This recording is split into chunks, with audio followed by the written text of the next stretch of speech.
Back a few months ago when Disney's The Lion King remake came out, I decided to rank all of the Disney Renaissance movies from worst to best a couple of days beforehand.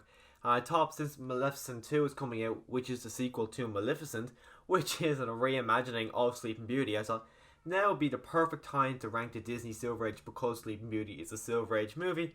I thought, why not just rank all the Silver Age movies from worst to best? So, with all that said, let's get started.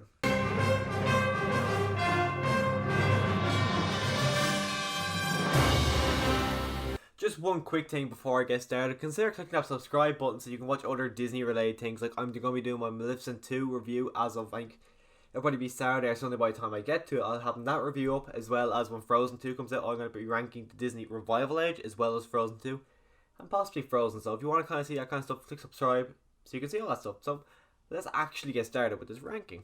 And coming in at number 8, I thought it was a fairly obvious one because it's never one I actually really watch, but I had Sword and Stone. Now, when it comes to this movie, there is a lot of enjoyment I do get from this movie. Like, I enjoy the whole packing montage when Merlin's packing up all this stuff.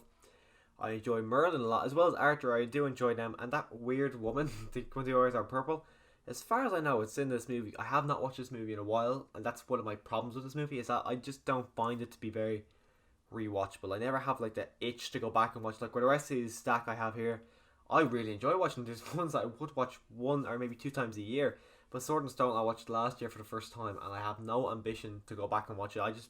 I enjoy it for what it was, but I just haven't really had that itch. Like the songs in it, this, as I said, the packing montage where Merlin's packing up all the stuff. That song, I like that song. But that's the only song. It could be the only song in the movie, but as well, it's the only song that I actually remember. And as well, the whole Merlin or the whole Arthur pulling out the sword, it was a great moment. It was a good way to end the movie.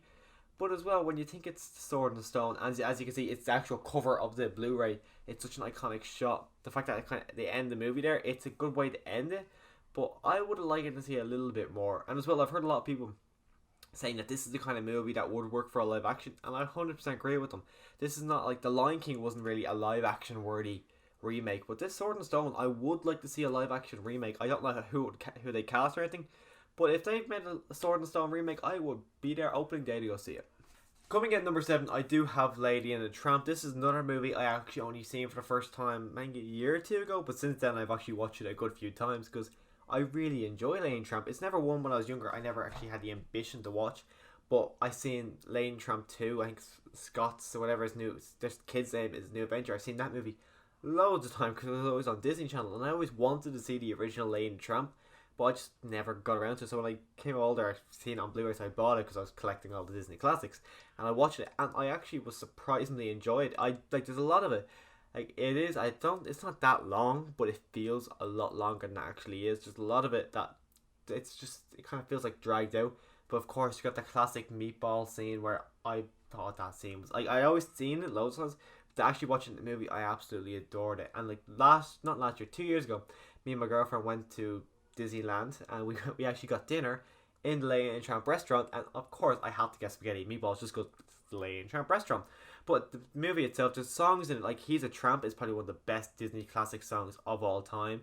They've got that weird cat song that every time I see those cats, like kind of my spine just tingles a bit because the cats are creepy as shit. Just the relationship between Lady and the Tramp is so believable. You actually believe that these dogs have fallen in love. There is a live action remake coming. I think it's next month. Of course, I will watch it, but it's not one. Lady and the Tramp is never a movie. It's very like Lion King. Like I don't understand why they're doing a live action remake. Of course, I'll watch it, but I'm the problem why they're doing these because I don't think they should do them. Of course, I'm seeing them, so I'm giving them money. That's why they're doing them because they're going to get money off them. But Lady and Tramp, the Disney anime movie, the animation in it is absolutely stunning. It's just everything about this movie I really enjoy. The only reason it's number 7 is just because I prefer the other movies on this list. And coming at number 6, the movie actually that kind of inspired this ranking, it kind of breaks my heart to actually put this on number 6, but I've got Sleeping Beauty. Sleeping Beauty itself is an absolutely stunning movie. This is Walt Disney's probably one of his, as far as I know, he said this was his favourite animated movie before he died, and it's absolutely, I love Sleeping Beauty. The Blu-ray transfer on this movie is absolutely stunning. If you like, they even show snippets on like a trailer for one of the Blu-rays. It shows before they did whatever they had to do to make a Blu-ray. They show before or after as they're dancing, and it just looks so amazing. Because Blu-ray on this movie is stunning. We got as well, actually, about the movie, Maleficent is by far one of the most iconic Disney villains of all time. Like, she's up there. Like, I think they have the main three at the stage now. It's Ursula, Evil Queen, and Maleficent is always front there and center. She is such an amazing villain. She actually got 2 movies out of it. That's how iconic this villain is. Sleeping Beauty herself, she isn't very forward. She's not really there as much, but when she is there, she's very enjoyable to watch. The Tree Fairies are hilarious to watch. They're a lot better in the anime movie than they ever were in the Maleficent movie. And I think his name is Prince Philip. I'm not really sure on that, but he's okay. He of course he kills Maleficent, so he does have a lot more to do than all the other princes. All the other princes did with the other two, like Cinderella and Snow White. He probably has the most to do of all of them. And as well, Once Upon a Dream is of course such an iconic song, and Lana Del Rey did a cover of it for Maleficent, which I absolutely love. But this movie, I adore this movie. I was kind of very sad when I put this ranking together, but when I looked at it, I couldn't move it up anymore. Number 6 is where this movie just had to go. And coming in at number 5, I have Cinderella, and just like with Sleeping Beauty, it kind of broke my heart to put Cinderella this low, because I absolutely adore this movie from start to finish. I just think this is a beautiful looking movie. It was such a, especially after hearing the wartime movies, I've only seen one, I think 2 of them I've seen actually now, and from going from those movies to Cinderella, this is an amazing movie. I watched it again about a month or 2 ago because I hadn't seen it in so long, and then I loved it so much I decided straight away to put the live action movie on, and I think the anime version is a lot better than the live action movie, but the live action movie is my favourite live action remake. So if I think that's my favourite of all of them, and a Cinderella is so good, that just shows how much I love this movie. Because I love the character of Cinderella. I love all their sidekicks and mice. I think they are all so hilarious and likable. Her ugly stepsisters, even though they are asses, they are so hilarious and so enjoyable to watch. As well as with her evil stepmother, she is evil. Like, I don't understand how she doesn't get up there with all the Disney villains, because she's a horrible person. Like, I know she's not taking over any worlds or murdering someone, but she has come into this girl's house and she's completely taken it over, and she's made her live in the attic, and she's pretty much made her crazy that she's now talking to animals. But it's just, she's such an evil woman. The prince, he doesn't really do anything. Like I said, Prince Philip was the first kind of prince who actually did something. But the king, I think he's absolutely hilarious. I love seeing the king on screen, especially with his, I don't know what they're called, I think it's his right hand man. When they're on screen together, I think it's hilarious. And as I said, the animals were all great. The fairy godmother as well, and she's got that bippity boppity boo song as well. That is one of the most iconic Disney classic songs. I think every song, there's all these movies here, at least one song has become such an iconic song from Disney. That's what this era is. The Disney Silver Age is pretty much the most iconic Disney movies of all time. And coming in at number 4, I've got 101 Dalmatians. This movie is, as most of these movies, as I said, it's a stunning movie. I love this movie. Like, this is probably the weakest out of them all for animation, because they were kind of developing this new technology where they're trying to copy and paste a lot of it, because the Dalmatians were all so similar. They did try to copy and paste a lot of them. That's why this animation isn't as nice as the rest of them. But the story itself, I absolutely adore. I love Cruella de Vil as a villain. She used to terrify me as a child. But she's such a creepy ass villain. Like, I think they're doing a live action remake, but it's kind of going the Maleficent route where it's following the villain, and Emma Stone's going to play her. I'm very interested to see what that movie's going to be, just because I'd love to see more of Cruella de Vil, because I love her in this movie. She just plays such a creepy, and she's a bitch. She is a bitch. She wants to kill these puppies to make a coat. Like, what kind of psychopath does this? And as well, I can't remember their names, but our 2 little henchmen, they're going with her. I don't understand it. Like, that whole scene when Corella's driving in her car after the puppies, and she just looks crazy. That's when that scene used to creep me out as a kid, just because how creepy Cruella de Vil was. But the puppies itself, I love all the puppies, especially the 3 main ones, like the ones that kind of get the most screen time, like the bigger one, and the ones that kind of get more developed in the sequel, as well as the TV series. I used to watch that TV series a lot when I was younger, but I love all the puppies. They're all great. And as well, the parents, Pongo, and I can't remember the mother's name, but they're great as well as the human characters that own all the dogs. I love the song Cruella de Vil, which is that's this movie's most iconic song. As I said, all these movies have an iconic song. Cruella de Vil is 101 Dalmatians, and what a perfect song to have such an iconic song for this movie, because it's such, as well, it is a creepy song, and they just sing it, they play it so well, and it's just one of those songs that every time I hear it, I just kind of want to dance around the way he does in that scene, because I think it's a great song. I love this movie. I was debating which one I like more, this or Cinderella. I'm still debating it in my head, but I think this is my final decision, is 101 Dalmatians coming at number 4. And coming in at number 3, I do have The Jungle Book. Now, The Jungle Book, it was Walt Disney's last movie he had production on. And as far as I know, he actually didn't actually get to finish or see the final product of it. But this movie, I absolutely adore. The songs in this movie are Disney's peak songs. You got I Want to Be Like You, which is my brother's favourite Disney song, as well as The Bare Necessities, which is, of course, iconic. The voice acting as well. All I recognise is Baloo, and the thing that bothers me about Baloo's voice is I recognise him from, he's in Robin Hood as well, and he's also in Aristocats, and it's just every time I just hear Baloo, and I think it just kind of takes me out of those two movies. But for The Jungle Book, I think it's the perfect Baloo voice. Baloo is just such a big, friendly bear. Mowgli is such, you believe the father-son relationship. Bagheera is such, he's like the grumpy uncle, but Bagheera is so lovable as well. You have the elephants, who are, of course, they were just so much fun. You got, I can't remember the snake's name now. I'm blanking on his name, but even him, he's such a creepy thing. And apparently, he's a woman. I don't remember him being a woman in the in an animated movie, but in live action, it's Scarlett Johansson. But even Shere Khan is such a terrifying he's such a terrifying villain. He's not really up there with the rest of them for some odd reason. I think he's just up there, not with Scar, but he's definitely up there. But I don't understand why people don't really put him on that caliber when you're talking about the biggest villains in Disney. Well, I think he's such a creepy villain. He's such an obnoxious villain as well. He is obnoxious in the same way Scar is. The animation of this movie isn't as good as the rest of this Disney Silver Age. It is kind of falling down a bit when they're kind of going into their cheaper kind of movies, as they do with the Disney Dark Ages, where all the movies are a lot cheaper. You kind of see that in this movie as well. But the characters in this movie really are what carry this movie, because the characters are just by far so iconic, so enjoyable to watch. No matter how many times I watch this movie, all I want to do is just watch it again.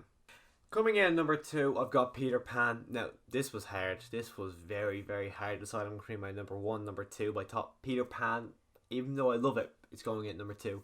But just like Jungle Book, this has got some iconic characters. Like, you got Wendy and her brothers, you got Peter Pan and the Lost Boys. And of course, the best part about this movie is Captain Hook. He's such a flamboyant villain. He's absolutely brilliant. I love every time Captain Hook comes on the screen. It's brilliant. And when Captain Hook and Peter Pan come on screen together, it's even better. It's such a fun movie from start to finish. A lot of it's happening. Iconic song, of course, is We Can Fly, and I love that scene so much. And this movie I absolutely adore. The animation of it is gorgeous. All the character designs and everything, like Captain Hook, even though he's portrayed very flamboyant, he even looks very flamboyant. And Peter Pan, he's got such a simple look to him, but it also is just such a recognizable and such an iconic look. Wendy and her brothers. Wendy, she is a bit uptight at first, but she does kind of come around, and her brothers are just loving the entire experience all the way through. Tinkerbell, how did I almost forget about talking about Tinkerbell? Tinkerbell has become such a famous character where she's got multiple movies now. But in this movie, she's just a jealous little girl, because Peter Pan's kind of putting all his attention on Wendy, and he's forgetting about Tinkerbell, and she's not impressed. So she goes to Captain Hook, and it's just, I love the way she gets so jealous, is what kind of makes this movie move along, just because she's not happy with Peter Pan not giving her the attention. It's just great. And how it ends with the fact that Hook is being chased by the crocodile, it's just, I love this movie. I was kind of sad to see it come in number 2, because I thought it would be number 1, but when I seen that number 1 was number 1, I'm like, okay, I love that movie to bits, it's got to be number 1. So this is my Peter Pan's my number 2. I was debating it a lot, but in the end I had to put it in here at number 2. And then coming in at number 1, I just had to put Alice in Wonderland here. I absolutely adore this movie. I love how wacky it is. I love the animation. I love the characters. I love the stories. I love everything about this movie. I love the Mad Hatter. I love the whole scene with them. Alice, I just think she's she's a very likable, and she's someone you actually want to follow throughout this movie. The villain of the Red Queen, I think, I can't actually remember her name. I'm pretty sure it's the Red Queen, but I don't think she gets enough, she doesn't really get enough credit. No one actually really talks about her the way they would talk about Maleficent and all them, but I still think she's one of the biggest bads they've actually ever had in Disney. So I don't understand why she doesn't get any more credit. I love her animation style. I love how she's a big woman, and she's big all over, rather than just in the live action movie where her head's just massive. And I just think this movie is fantastic. It's one of the Disney movies where I don't think there's any songs, but I just think it's fantastic. Like, there's actually the song when all the animals are in a circle walking around because they're trying to get dry, but every time they try to get dry, the wave comes in and they keep singing. I just think that's great. I love the story that they tell in the movie about the walrus and the seashells. I love, because I watched this again when I went to Disneyland last year or whatever it was. I watched this again for the first time in years. I forgot majority of this movie, so I'd seen this like, Jesus, what the hell? I don't remember this little story being told inside this movie, so it was completely fresh to me. And as I said before, the Mad Hatter, I think this Mad Hatter is a billion times better than he is in the live action movie, because for some reason the live action movie, just because they got Johnny Depp, they decided to make the Mad Hatter the main character. But he's got a small role in this movie, and it's just because he's got a small role, it really stands out, and it makes he's one of the most standout characters in the animated movie, along with the rabbit who's going around. I forgot about the rabbit scene in his house when Alice gets so big inside his house, and they think, oh, it knocks down my house, and he's like panicking, like, oh, you can't knock down my house, no, you can't do that. And it's just, the characters is the main thing I keep saying about this movie. The characters are fantastic in this movie. They're all unique. They're all extremely likable. This is a movie where I'm surprised when Disney did all those sequels in the early 2000s. I'm surprised they never did an Alice in Wonderland sequel, just because I thought this movie would have been perfect for a sequel. As they've done with the live action movie, they've done a sequel to that movie. So I don't understand why they never did a sequel for the animated movie. But I can't say any more. I don't know what else to say about why I had to put this movie in number one. I thought the animation was gorgeous. I thought the story was so unique, and just like, even though it's based in a book, I still think it's a very original movie, everything about this movie I just thought was so original. But that's why I have it at number one. I don't know what else to say. I love this movie so much. So that is my ranking of Disney Silver Age. Let me know down below what your ranking is, or even just let me know what your favorite Disney Silver Age movie is down below. But before I go, click that subscribe button so you can see future rankings for Disney and as well as future Disney reviews. And with all that said, thanks for watching.